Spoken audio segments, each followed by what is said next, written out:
খুদার কসম, আল্লাহ রসুল বলছে প্রত্যেক মানুষকে তার জীবনে শুধু যৌবনকালের হায়াতের যৌবনকালের হিসাব দিতে হবে তাকে দুইবার আল্লাহর সামনে আখিরাতে, দুইবার।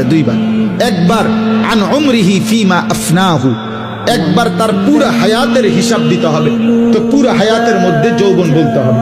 আরেকবার আলাদা আল্লাহ আবার বলবেন, বান্দা এবার আবার বলো ওয়া আন শাবাবিহি ফিমা আবলাহু, তোমার যৌবন কোথায় ব্যয় করেছো। কমপক্ষে 15 বছর থেকে 40 বছর, এই মাঝের এই 25 বছর আলাদা আবার বলো, আবার বলো।